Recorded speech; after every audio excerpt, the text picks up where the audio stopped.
YouTube, Joshua Cristopher just made a huge announcement. He is declaring for the 2021 NBA draft, and this is insane. Now let's break it down and see exactly why he had made this move. Now, whenever you talk about players like Joshua Cristopher or any of these really tough guys, man, you got to look at their past and look at what type of stats and what type of player they were really coming out of high school. Now, Joshua Cristopher was a bucket in high school. That's the first thing I got to say. Now, he was actually ranked 11th in the country, of course, McDonald's All-American, and had offers from a number of top programs all across the country: Kentucky, Arizona State, Michigan, man, a number of really good colleges. He could have gone wherever he wanted to. Now, of course, he did end up going to Arizona State, which was an excellent school and really a great place for him to put a ton of work in and show what he's made of on the court. And I think he did just that. Now, a lot of people are even stating that his draft stock has actually been falling this season since he actually did come into and started playing college basketball.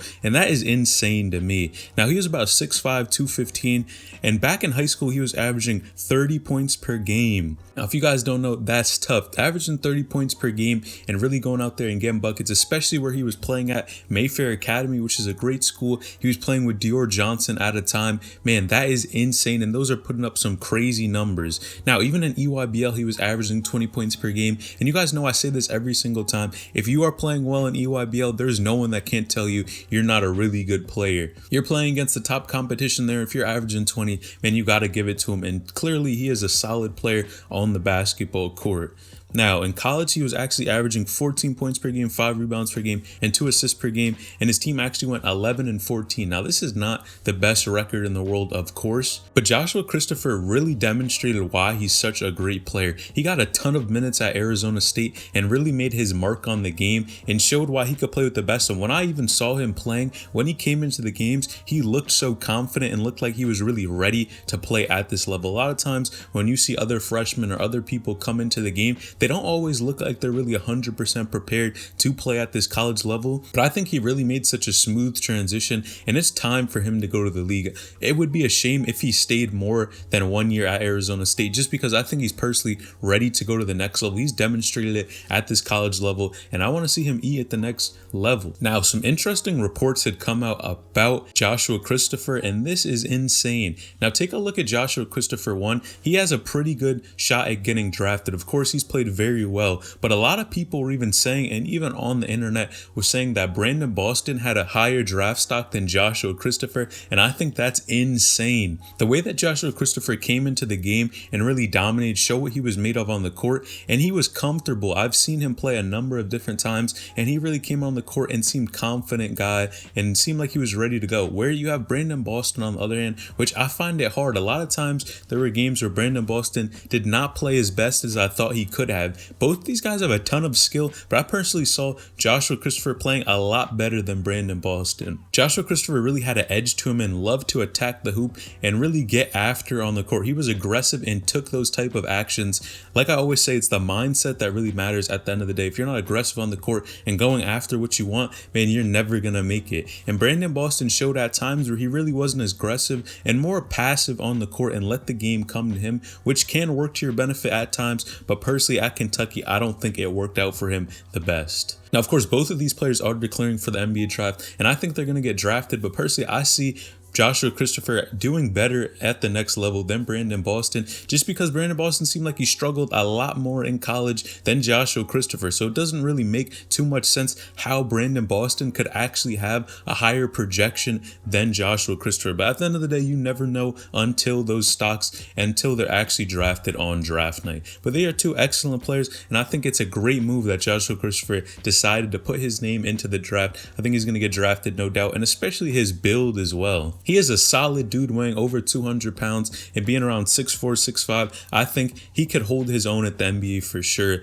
and make a positive impact on whatever team he does get drafted to. You guys let me know in the comments down below. Do you agree with this or not? Do you think Brandon Boston and Joshua Cristopher really have what it takes to make it at the next level? And which one of these guys do you think is better? Let me know in the comments down below. Now, Zion Harmon just posted this insane video of him working out, and he's in the gym about 5-6 a.m. in the morning putting putting in some insane work, and I gotta give props to him. It really shows how dedicated he is to the game. But man, you guys were coming for me in the comments the other video that I made about Zion Harmon and Julian Newman. Now, I thought you guys would understand, but the whole point of this video was stating that Zion Harmon played against such great competition when he was younger. It really helped him fit in and make sure that he could get to an excellent school at the next level. Of course, he was coachable and had a great attitude. Julian Newman, on the other hand, didn't have the best attitude, wasn't really coachable, and he didn't play against the best competition. Those are some of the key factors here. Of course, when he was at Prodigy Prep, he did play against IMG and Montverde and those type of teams, but when he was younger, he didn't. And I think that was a key factor in this case, because look at someone like Bronny James. When we compare these type of players, the majority of people are stating that Bronny James is overrated or he shouldn't even be ranked at all, which of course rankings don't matter at the end of the day, but saying this is flawed because, a matter of fact, look at what happened with somebody like Zion Harmon and Julian Newman. When they were younger, these two guys were doing great things on the court. If Zion Harmon was playing EYBL in 7th grade, that is insane. And Julian Newman was playing varsity basketball since he was in about 4th, 5th grade, which insane as well. Both of those things are crazy, but what really made the difference at the end of the day, and you clearly saw it, it wasn't only Julian Newman's attitude, but the competition he played against from a very young age made a huge factor in this decision. Now we take it and look at somebody like Zaire Wade or Bronny James. Although they're not averaging so many points on their team, they're not averaging 30, 40, and averaging very few numbers, look at the competition you're playing. You have to have the same equal level when you're looking and comparing players. And clearly, if Bronny James is playing against the top competition and he's going head to head against these players, Brandon Boston when he was there, Zaire Williams, Amari Bailey, these guys in practice and working on his game with them, it's only going to make him better in the long run. And we really have to notice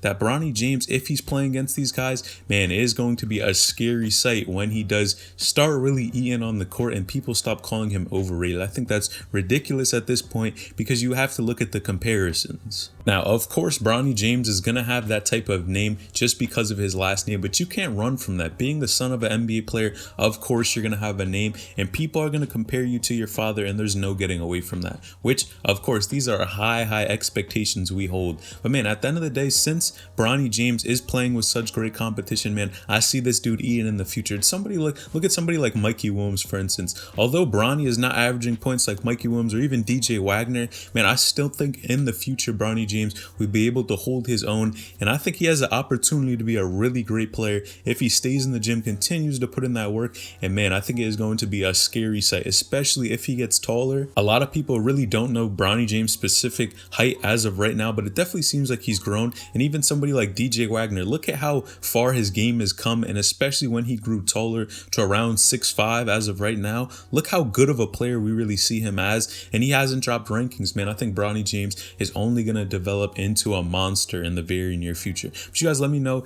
down below in the comments, first and foremost, what do you think about Joshua Cristopher declaring for the draft? Is that the right move or should he do something else? Man, a lot of people have many different opinions about this topic, as well as Brandon Boston and Joshua Cristopher. Which one of these players do you think is better? Honestly, let me know.